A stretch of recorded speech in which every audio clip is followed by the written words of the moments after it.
What if the true reason you're not attracting the life you desire, whether it's love, peace, or success, isn't because you're doing something wrong, but because, at your core, you still don't believe you deserve it? Not fully, not deeply. And that belief, often buried beneath layers of trying and striving, quietly shapes everything. Here's the paradox that few understand: the moment you stop chasing and begin to truly love yourself, not in theory, but in practice, is the moment life begins to move toward you with ease. You don't have to earn your place in the universe. You already belong, as the Buddha taught. You yourself, as much as anyone in the entire universe, deserve your love and affection. But most of us have been conditioned to look outward, to seek approval, validation, even our sense of worth, from the outside world. We measure our value by someone else's recognition. Buddhism gently invites us to turn inwards, because the world, as it turns out, is always mirroring how we treat ourselves. So pause and ask yourself honestly, what is your energy actually calling in? Is it soaked in quiet self-respect, or is it vibrating with hidden desperation? Are you radiating confidence, or are you quietly pleading to be seen? In this video, we'll dive into powerful Buddhist teachings that show how self-love, genuine, grounded, spiritual self-love, can begin to transform not just how you feel inside, but what unfolds around you. And at the end, we'll share a bonus insight, one rarely spoken, yet deeply liberating. It's the kind of truth that shifts everything the moment it clicks. So before we begin, where each video offers a pathway into calm, clarity, and ancient Buddhist insight you won't find in the noise of modern life, let's begin. 1. Chasing is the shadow of self-doubt. Why is it that the more desperately we run after something, love, success, inner peace, the more it seems to slip through our fingers? Why does life appear to retreat the moment we start chasing it? Buddhism offers a quiet but powerful insight. The one who chases the world forgets the stillness that moves it. In other words, when your inner world is restless, life cannot settle around you. The chase, no matter how noble or urgent it seems, often comes not from confidence, but from lack. Not from clarity, but from fear. Imagine this. There's a bird resting in your open palm. If you suddenly grasp at it, startled by your own need to possess it, it will surely fly away. But if you remain calm, steady, and open, it may choose to stay. This is how all meaningful things in life respond. They are drawn not to frantic reaching, but to the gentle gravity of your presence. When you chase from a place of need or emptiness, that energy, however subtle, is felt. And even when masked as ambition or hard work, fear has a scent. It repels.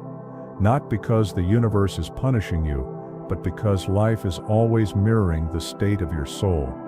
We've been trained to believe that desire means pursuit. Run harder, work more, prove yourself, get there faster.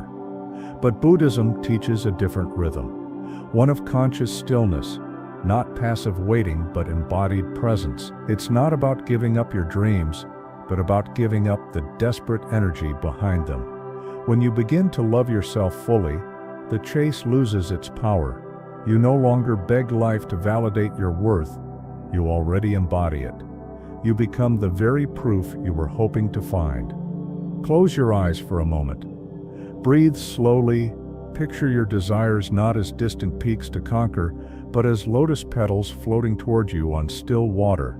You don't need to splash or stir the surface, just remain grounded, rooted.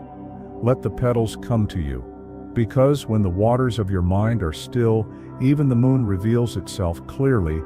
Sometimes, what we're chasing is not the goal, but the feeling we think the goal will finally give us: worthiness, safety, love. And perhaps, just perhaps, it's not the outcome that needs your focus, but the part of you that feels unworthy without it. Can you sit with that part? Can you hold it in your arms like a child and say, "You're enough, even now"? Buddhist wisdom reminds us, suffering doesn't arise from not having, but from clinging. from the belief that we must earn what is already our birthright. But when you begin to love yourself, not someday, not when you're perfect, but now exactly as you are, peace begins to bloom. And peace is magnetic. It draws in the right people, the right moments, the right opportunities, not because you wrestled life into submission, but because you finally stopped resisting your own being. Here lies the great irony. The moment you stop chasing, you start attracting. Why? Because the universe doesn't respond to the noise of your need. It responds to the quiet strength of your vibration, and the vibration of self-love is undeniable. It doesn't demand, it doesn't grasp, it allows, it welcomes. The more you return to yourself, to your center, your wholeness, the more the world begins to shift toward you. You are not an empty vessel waiting to be filled. You are the sacred space that life longs to enter. When you treat yourself as whole, the world reflects that fullness back to you. We just love to hear how this speaks to you. And if you stir unsure where to begin, simply type this in the comments as a declaration to yourself. My self-worth attracts more. Wholeness attracts. Wounds repel. What if the world doesn't give you what you long for, but rather it gives you what you believe you deserve, not as a punishment, but as a reflection of your deepest convictions? This is one of the quiet truths that Buddhism teaches us. We are not here to chase outcomes, but to understand causes, and the most powerful cause behind everything you attract in life is the energy you carry within. There's an unseen law at play in the fabric of reality. Wholeness attracts, wounds repel, not because wounds make you unworthy, but because unhealed energy distorts your field. When your inner world carries the belief that you're not enough, the outer world echoes that belief back to you. It's not cruelty, it's a mirror. Imagine a ceramic bowl with delicate cracks running through it. You can pour water into it again and again, but the bowl never stays full. The water slowly leaks through its fractures. Now picture your soul in the same way. You may gather love, possessions, even praise from others. But if your self-belief is cracked, if you quietly doubt your worth, the joy can never seem to stay. It leaks through the spaces where your love for yourself is missing. You might find yourself asking, why do I keep attracting the same kind of pain? Why does every new beginning feel like an old ending in disguise? And the answer doesn't live out there in the world. It lives in the quiet, often overlooked echo within. Until you begin to see yourself not as broken but as deeply worthy, you will continue to call in people and experiences that confirm your inner doubts, not your outer wishes. Pause. Take a slow, deep breath. Visualize your inner self as that cracked bowl, but now imagine golden light beginning to pour into each fracture, not to erase the damage, but to illuminate it. This is the spirit of kintsugi, the Japanese art of repairing broken pottery with gold. The cracks are not hidden. They are honored. They become the most beautiful part of the piece. In the same way, your pain is not your failure. It is part of your sacred story. And when you begin to love your cracks, they begin to glow. So ask yourself gently, are you trying to manifest from your pain or from your peace? The universe listens not to your words, but to your energy. If the quiet truth underneath all your efforts says, I'm not enough, then life will keep sending mirrors that whisper, yes, you're right. But if you start, even softly, even uncertainly, to hold yourself as enough, your entire reality will begin to transform. Not in a flash, but gradually, like morning sunlight dissolving the fog. The Buddha said, you yourself, as much as anybody in the entire universe, deserve your love and affection. This isn't just comforting sentiment, it is a spiritual strategy. Love becomes your strength, not because it forces others to change, but because it transforms what you allow, what you expect, what you attract. When you love yourself, you stop inviting in what hurts you. You begin to draw in what honors you. Let your energy whisper calm. Let your presence say, I no longer beg, I welcome. The world doesn't respond to longing, it responds to wholeness, and you don't have to wait for some future version of yourself to begin. You can start here, now, with the exact version of you that exists in this moment. You are not too broken to attract beauty. You are already beautiful. You are simply waiting to believe it. The universe does not test your worth, it reflects it. And in that reflection, stillness becomes a magnetic power. Why does silence reveal more truth than shouting ever could?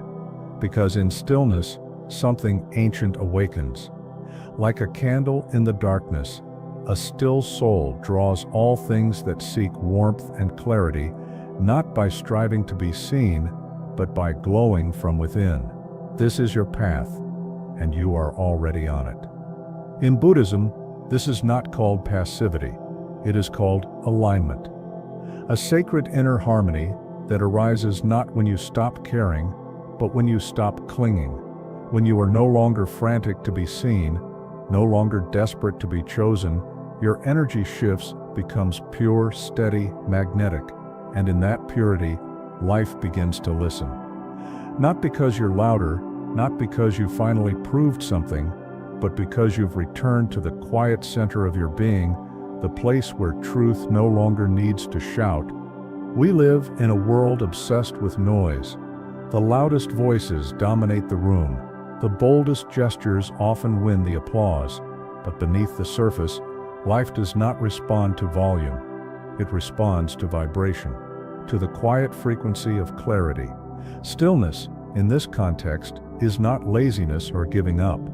It is inner order. When your thoughts are no longer racing, when your heart no longer grasps, when your energy no longer pushes, you become naturally aligned with the rhythm of things. And in that alignment, you don't chase. You attract. Close your eyes now. Breathe in. Breathe out. Feel the breath move through you like ripples across a still lake. There is nothing to fix in this moment. Nothing to prove. Just being. And in that being, a power rises.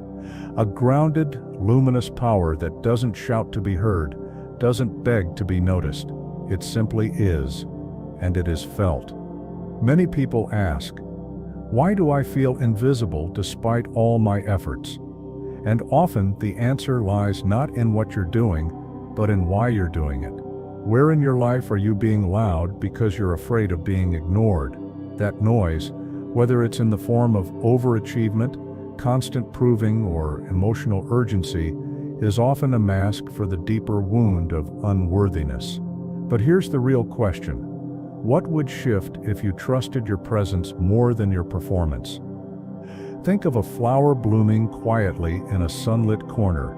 The bees still find it. Think of a mountain standing still for centuries. The clouds move around it. This is the essence of stillness. It's not the absence of power, it is the highest form of it. Because when you are still, your energy speaks clearly, and in that clear, pure vibration, the right people come, the right opportunities arrive. Life begins to lean in because stillness signals trust. You don't need to shout to be understood. You don't need to beg to be loved. You only need to return to the calm within you, the calm that remembers its worth. That inner stillness becomes your true signal, your most honest magnet, and the moment you let go of the frantic need to perform, you become luminous in a way no performance can match. So remember this, stillness does not make you invisible, it makes you undeniable. When you love yourself enough to be still, the world cannot help but feel you. This is where detachment enters, not as coldness, but as deep, spiritual faith. The kind of faith that asks, can you want something deeply and still be at peace without it?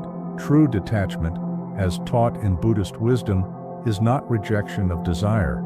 It is reverence for the natural flow of life. It is the quiet knowing that what is meant for you will come, not through force, but through alignment. So often we grip tightly to our desires, relationships, dreams, timelines, believing our control will secure them. But the tighter we hold, the more life resists, not because the dream is wrong, but because fear has taken the place of trust. And where fear leads, peace cannot follow. Close your eyes again. Imagine your deepest desire, a dream, a hope, a relationship, as a butterfly resting gently on your open palm. Notice the urge to close your fingers, to trap it, to make it stay, and then don't. Instead, breathe, remain open, let it rest, let it choose. And if it flies away, let it go. Not because you don't care, but because you trust. You trust that what is truly meant for you cannot be taken away, not by time, not by people, not even by distance. Detachment is the highest form of faith. It whispers, "I have planted the seed. Now I will not dig it up every day to check if it steps growing." It is the wisdom to know when to act and when to surrender, not as a sign of weakness, but as an act of profound respect for life's timing. Ask yourself gently now, what are you holding so tightly it cannot breathe? Perhaps it's a person, a future you've scripted in your mind, or the image of who you think you must become. Can you loosen your grip? Can you release the outcome? Can you love without clinging, strive without suffering? The Buddha taught, you only lose what you cling to. It's not the letting go that causes pain, it's the resistance to letting go. But when you begin to soften, even just a little, something extraordinary happens. Peace enters, energy clears. Life begins to move again, not against you, but through you. This is the path of the aligned soul. This is the quiet power of stillness. And this is the sacred art of becoming whole again. This doesn't mean you stop caring. On the contrary, it means you care so deeply, so truly, that you're willing to let things grow on their own. It means your trust has finally outgrown your fear, that your heart no longer clings in desperation, but opens in quiet confidence. And that's when the universe begins to respond, not to your grasping, but to your grace. Not to how tightly you hold on, but to how fully you've surrendered to the rhythm of what's meant to be. You are allowed to want beautiful things. You are allowed to dream, to desire, to hope for more. But love yourself enough not to make your happiness dependent on those things. Let your joy rise from the depth of your presence, not the weight of your possessions. Let it be the kind of joy that cannot be shaken by gain or loss, because it is rooted not in having, but in being. This is the secret to becoming unshakable. When your desire is no longer frantic, when your spirit is no longer chained to outcomes, something profound happens. Peace enters. You remain open to life, but you are no longer ruled by it. You can want without needing. You can hope without hurting. You can let go, not because you don't care, but because you do, because you trust. And what is meant for you will never require force. It will never need to be begged for, wrestled with, or chased into submission. When you love yourself enough to release the need for control, life begins to unfold in ways that not even your best plans could have imagined, because control limits. Trust expands, and grace. Grace lets the universe breathe into your story with possibilities you never dared to expect. We just love to hear how this lands with you. And if you're not sure what to say, just type "my self-worth attracts more." Now let's soften even further. Let's talk about healing. What if healing isn't about fixing yourself, but about finally holding your pain without judgment? What if peace isn't found in perfection, but in the permission to be exactly as you are, even when you're hurting? In a world obsessed with constant self-improvement, Buddhism whispers a gentler truth. You don't need to be perfect to be at peace. You only need to stop abandoning yourself every time you feel pain. Peace is not the absence of suffering. It's the presence of love, even in suffering. That love begins not when the pain ends, but when you stop treating your wounds like enemies. So many of us scramble to hide our chaos, to silence it, to fix it, But what if your deepest pain isn't asking for a solution, only your compassion? What if all it needs is space to breathe, to be held in the warmth of your awareness? When you meet your flaws with kindness instead of shame, everything begins to shift. You soften. You become safe to yourself. And that safety radiates outward. It becomes a quiet light. The world responds to, not because you've achieved perfection, but because you've become whole. Place your hand on your heart. Feel the warmth there. Breathe into it. Say inwardly, even this deserves my love. Even the regret, even the fear, even the broken parts you wish you could erase. All of it held in the gentle, unwavering embrace of your own presence. This isn't weakness. This is spiritual strength, because self-compassion is not passive.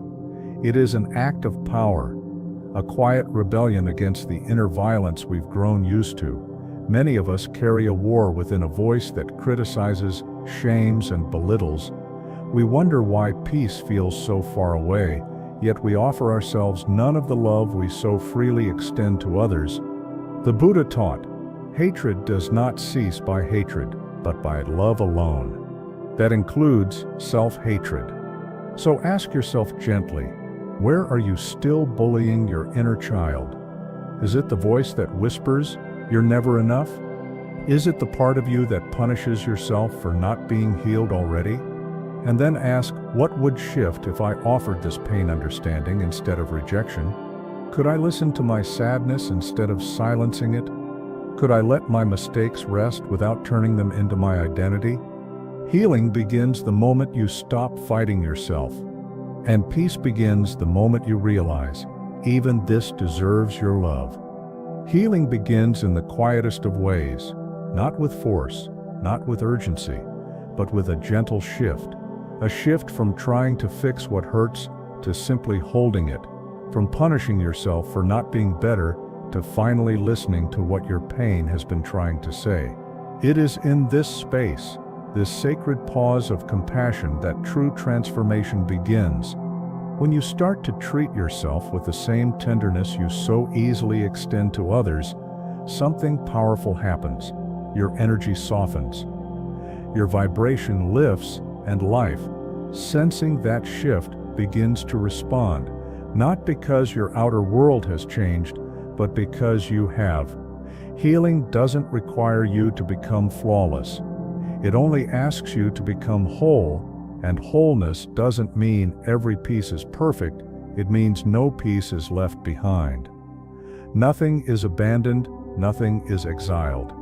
When you love yourself enough to sit beside your chaos, not to judge it, not to silence it, but simply to be with it, clarity begins to emerge. Like the first morning light breaking through thick fog, understanding rises slowly, gently, and fully. You begin to see that your pain was never proof of your failure. It was a doorway to deeper love. So hold this truth close. You are not too much. You are not too late. You are not broken beyond repair. You are simply a soul that has been waiting, not for anyone else, but to be held in your own arms with your own heart. And when that moment comes, when you finally choose to love even this, even the messy, aching, imperfect parts of you, the world begins to change. Because the universe does not just respond to your wishes, it mirrors your inner dialogue. It reflects the way you speak to yourself when no one is listening. When your self-talk becomes softer, so does your path. When your love for yourself deepens, the love you receive deepens too.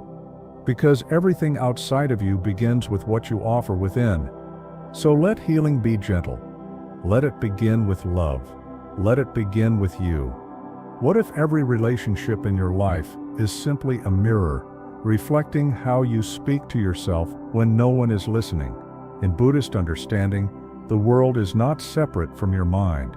Your outer experience is shaped by your inner dialogue, not always immediately, but consistently. We don't see others as they are. It's said we see them as we are.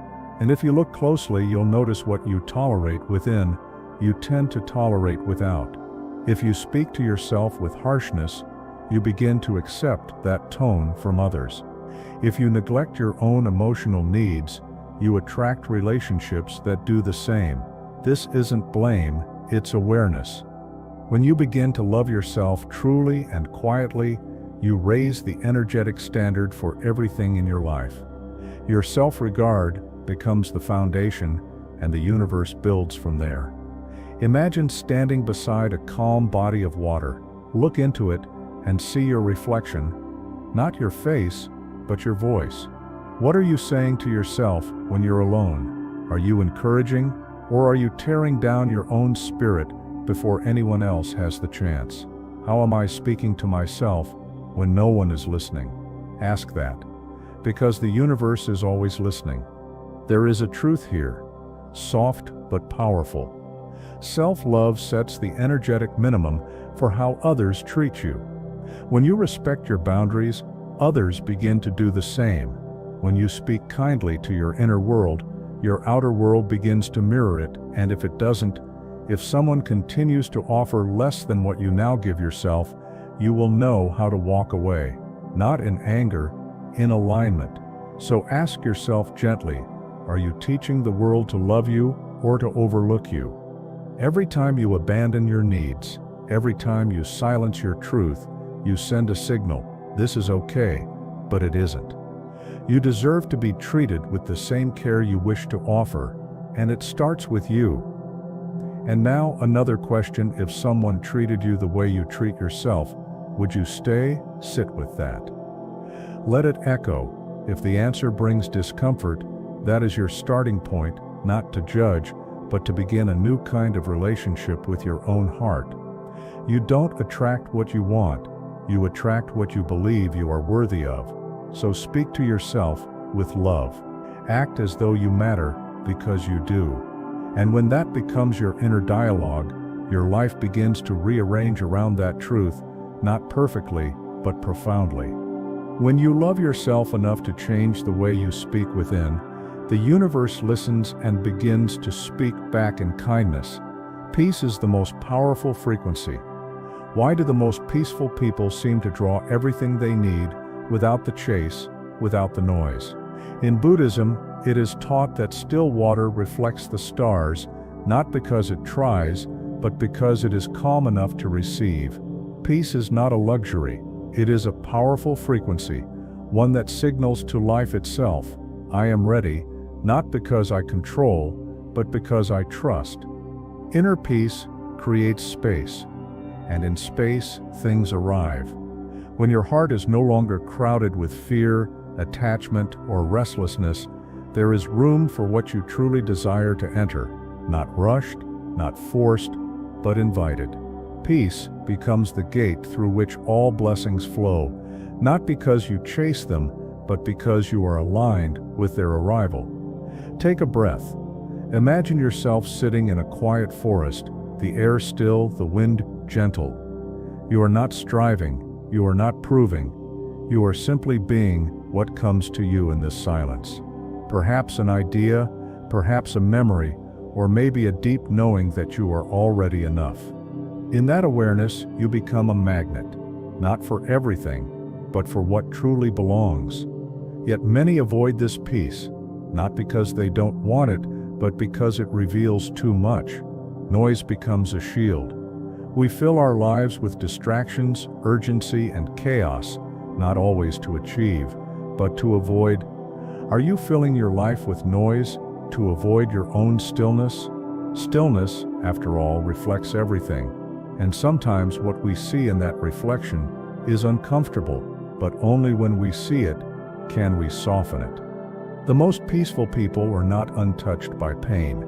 They are simply no longer ruled by it. Their strength comes from within, from having sat in silence with their fears and having made peace with them. That presence, that calm, it draws others. It draws opportunity. It draws abundance, not because it asks loudly, but because it stands quietly without resistance. So ask yourself with openness, what might life bring if you stopped demanding and started allowing? What if instead of pushing, you became spacious, What if instead of hustling, you rested in trust? Peace is not the absence of effort. It is the absence of struggle. It is the choice to let life come to you while you remain deeply rooted in your own being. You do not need to exhaust yourself to be worthy.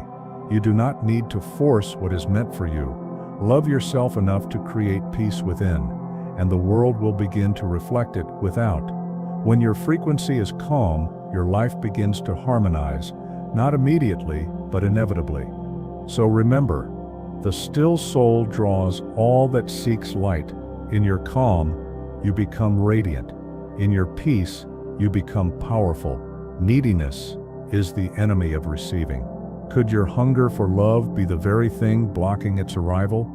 In Buddhism, we learn that clinging pushes away the very things we think we need, not because desire is wrong, but because desperation distorts our energy. What you cling to, you push away not with your hands, but with your fear, your self-abandonment, your belief that you are incomplete without it. The moment you believe you need something to be whole, you've already forgotten that you are. That forgetting creates a wall, and no matter how loudly you ask, the universe hears your lack more than your words. Neediness is not the same as longing. Longing can be soft, patient, open. Neediness is sharp. It says, if I don't have this, I am not enough. And that belief becomes a barrier, not a bridge. Close your eyes. Imagine a thick rope you've been gripping tightly. Perhaps a person, a goal, a version of yourself.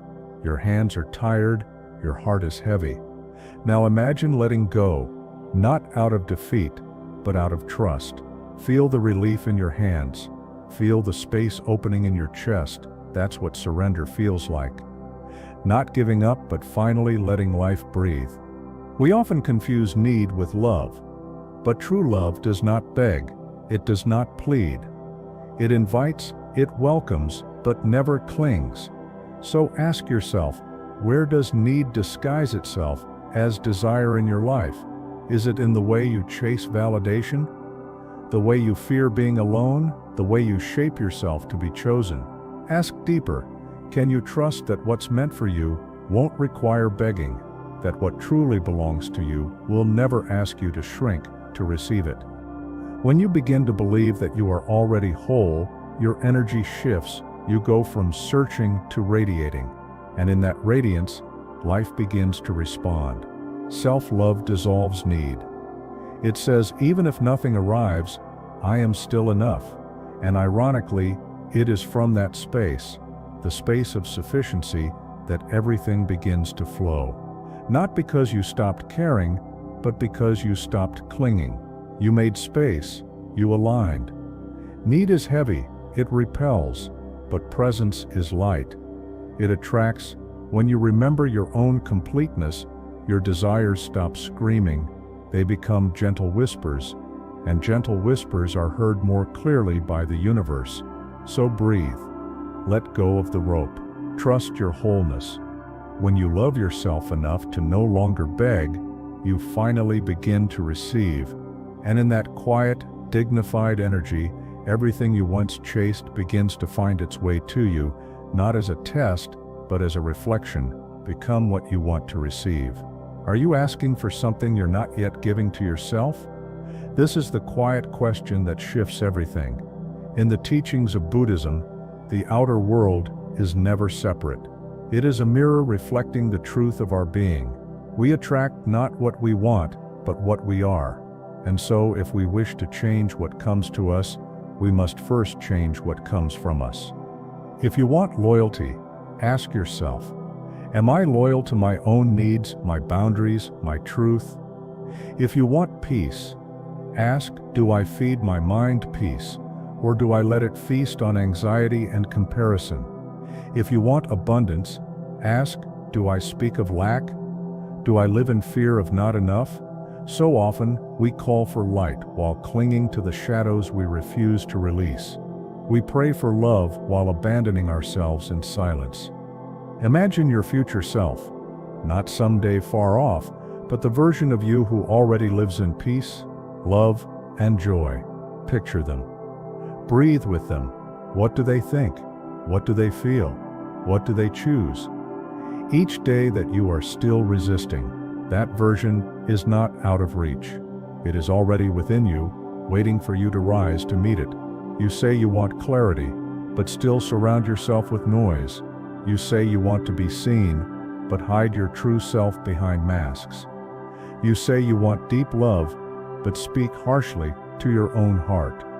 In what ways are you betraying the very thing you say you want? Sit gently with that, not to judge, but to awaken. Because to receive something new, we must become something new. That doesn't mean becoming someone else. It means becoming more honest, more open, more aligned with what we say we desire.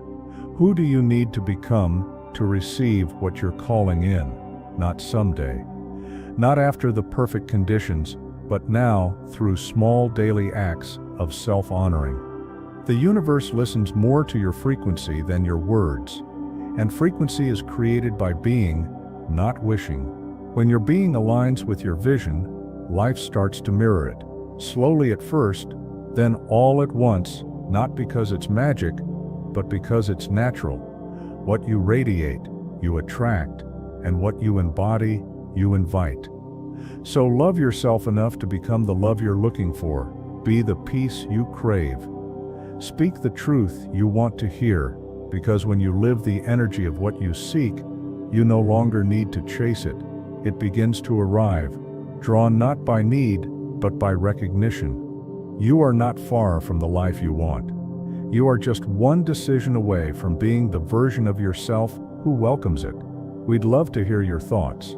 If you're not sure what to say, just type, "My self-worth attracts more." Let the old you die to become free. What identities must fall away for the new to arrive? In the stillness of Buddhist reflection, we are reminded to be reborn. The old self must return to silence, not destroyed, not denied, simply laid to rest. Like a leaf that once held sunlight, its time is honored, and then it drifts. The self who was hurt, who was overlooked, who had to survive by shrinking or pleasing, has done its work. Now let it rest. There is a deeper self waiting beneath the ashes, one not born from defense or fear, but from truth. But to reach that self, we must be willing to die. Not in body, but in identity. The one who constantly apologized, the one who felt unworthy, the one who chased love to feel seen. These are not who you are. They are who you learned to be in a world that forgot your light. Close your eyes. Imagine yourself shedding an old skin. Feel it fall away, not with struggle, but with grace. And now, picture your bare feet stepping into a new morning. The light touches your face. The air is soft. You feel no urgency, only a quiet remembering you were never the pain. You were never the label. You were never the story. You are what remains when the story ends. So ask yourself, with tenderness, what stories about yourself are you still clinging to? Are you still defining yourself by who left you, by what you failed, by how long it took you to heal? Those stories may have been true once, but you are allowed to outgrow them. The past is not a prison unless you carry the key in your own pocket. And then ask, who are you without the pain? Not empty, but vast. Not unfinished, but unfolding. This is where your power returns, not by clinging to who you were, but by meeting who you're becoming. You don't need to abandon your past. You only need to stop living through it. In Buddhism, death is never an end. It is a return, a cycle, a transformation. And this inner death, the letting go of false identities, is the most sacred kind, because through it, you begin to live from your essence, not your fear from your presence, not your pattern. So let the old you die. Let the version of you that had to fight for love rest. Let the one who kept proving their worth be still. You are not here to survive your past. You are here to embody your freedom.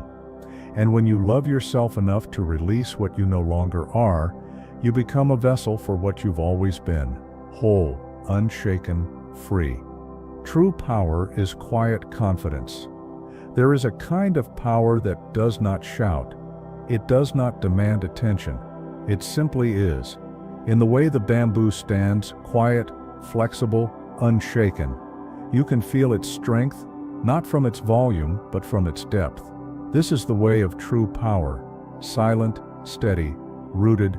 In a world addicted to noise, self-love becomes an act of rebellion when it is silent, when it no longer needs to prove anything because it already knows its worth.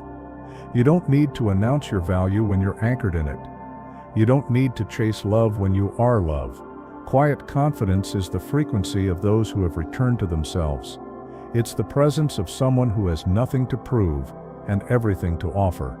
And this presence, it speaks louder than words ever could. So many people spend their lives performing worth, trying to earn it, trying to convince others to see it. But when you love yourself deeply, you stop performing and start embodying. You don't move through life looking for applause. You become the silence that commands the room, not with ego, but with essence. Close your eyes. Visualize yourself as a tree, tall, grounded, alive. Feel the wind brush against you. It bends you, but it does not break you. That is what inner strength feels like. Not rigidity, but rootedness. Not dominance, but dignity. Your presence becomes your proof. Your stillness becomes your magnetism. So I ask you now, where in your life are you still performing your worth? In your relationships, in your work, on social media? And what would happen if you stopped? If you simply allowed yourself to be enough as you are in this breath, without the performance? And here's the deeper question. Can you let your energy speak louder than your words? Can you trust that how you carry yourself matters more than what you say? Because people may forget your voice, but they will never forget how they felt in your presence. Buddhist wisdom reminds us the strongest people are often the quietest, not because they are weak, but because they are complete.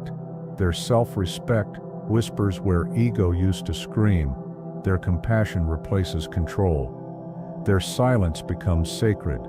So breathe into your stillness. Stand in your quiet confidence. Let the world feel your worth without you ever needing to explain it. And remember this, the deepest rivers make the least noise, but they carry the most power. When you love yourself enough to stop proving, you start attracting, not because you demand attention, but because your energy is undeniable, and that is the way of true power. Bonus lesson, love yourself, like the universe does. What if you are already loved by life exactly as you are? Not someday, not when you're healed, not when you've proven yourself, but now in this very breath. In Buddhist wisdom, beneath all illusion, there exists something untouched by fear, shame, or imperfection. It is called Buddha nature. It is not earned, it is remembered.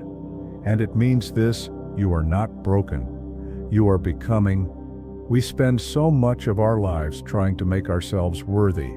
We chase success, approval, perfection, believing that one day, when we finally fixed ourselves, then we will deserve peace. But what if there is nothing to fix? What if the healing is not about becoming better, but about becoming softer with what is already within you? Buddhism teaches that even in your darkest moment, your true nature remains untouched. Like the sun behind the clouds, it may be hidden, but it is never gone.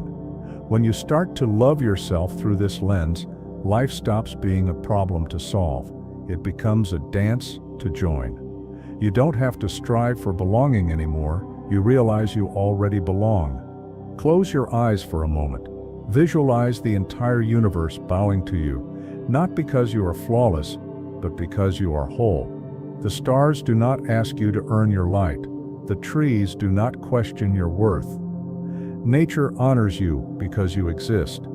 Can you treat yourself the same way? Ask yourself gently, can you treat yourself with the same reverence you seek from others? The respect you wish to receive from the world, can you offer it first to your own heart? Can you look into your reflection and see not the flaws but the light that has survived? Can you stop waiting for permission to love who you already are and then go deeper? What would happen if you believed nothing was missing? How would you move? How would you speak to yourself? How would you show up in your life? Not from lack, but from quiet fullness.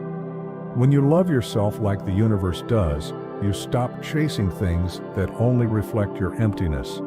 You start attracting experiences that recognize your wholeness. You no longer need to be fixed, rescued, or improved. You begin to simply be radiant, present, enough. This is the kind of love that transforms, not through force, but through remembrance. Love yourself enough to bow to your own soul. Love yourself enough to stop apologizing for your being, because when you align with your true nature, the universe doesn't resist you. It meets you. It mirrors you. It moves with you. And suddenly everything you were waiting for starts arriving, not as a reward, but as recognition. Quick summary of the lessons. Chasing is the shadow of self-doubt. The more you chase, whether it's love, success, or validation, the more you unknowingly send a message to life that you feel unworthy. Buddhist wisdom reminds us, stillness attracts more than striving. When you release the urge to chase, you create space for life to come toward you, naturally, effortlessly. Wholeness attracts, wounds repel. Unhealed emotional wounds quietly shape your patterns. Until you tend to them with presence and compassion, they will continue to repeat. Self-love isn't about fixing what's broken. It's about not abandoning yourself. What you believe you deserve sets the limit for what you allow in. Stillness creates magnetic power. In a world addicted to movement, true power lies in rooted presence. Stillness is not passivity, it's clarity. When your energy is calm, focused, and aligned, the universe responds to your vibration, not your volume. Detachment is the highest form of faith. Desire is human, but needing something to feel whole creates suffering. Detachment is not giving up, it's trusting. It's releasing control while remaining open. What is meant for you doesn't require gripping. It flows, it stays, it fits. Self-compassion turns chaos into clarity. Healing begins not with self-correction, but with self-acceptance. When you meet your pain with kindness instead of criticism, clarity begins to rise. Self-love isn't indulgent, it's deeply honest and courageous. The universe reflects your inner dialogue. How you speak to yourself shapes how life speaks to you. Your self-talk becomes your energetic signal. When your internal voice becomes gentle, loving, and respectful, the external world mirrors that same grace back to you. Peace is the most powerful frequency. Peace is not withdrawal. It is radiant strength. When you stop rushing, proving, or resisting, your presence becomes magnetic. Peace draws in what chaos chases away. Neediness is the enemy of receiving. When you believe you need something to feel whole, you push it further away. Receiving begins. When you remember your completeness, desperation closes doors, inner wholeness opens them. Become what you want to receive. Your energy must already embody what you wish to attract. If you want love, be love. If you seek abundance, live in gratitude and generosity. Life gives you what you are, not just what you ask for. Let the old you die to become free. True transformation requires release. The version of you that learned to survive may not be the version meant to evolve. Freedom comes not from adding, but from shedding, letting go of old stories, identities, and pain. True power is quiet confidence. Real strength doesn't need to announce itself. It moves silently, rooted in self-awareness. When you know your worth, you don't perform it, you embody it. Love yourself like the universe does. You are already enough, even in your flaws. Even in your becoming, self-love isn't something you earn, it's something you remember. The universe sees you as sacred. When you begin to see yourself the same way, not just the parts that shine, but also the parts you've hidden or judged, everything begins to shift. You stop chasing love, recognition, or peace, because you become the source of them. The world stops being a place where you prove your value and becomes a mirror reflecting your inner sanctuary. This isn't selfishness, it's steps self-remembering. A spiritual act of returning to your original nature, untouched by fear, no longer defined by your past, and no longer dependent on others to confirm your worth. From this clarity, you begin to attract, not by force, but by silent resonance. As the Buddha said, when the mind is pure, joy follows like a shadow that never leaves. If this message gave you peace or stirred something deep within, like it, share it with someone who needs this truth. Comment below. What does self-love mean to you? For more calm, clarity, and Buddhist insight on healing and transformation. And ask yourself, what's one way you'll show yourself unconditional love, starting today?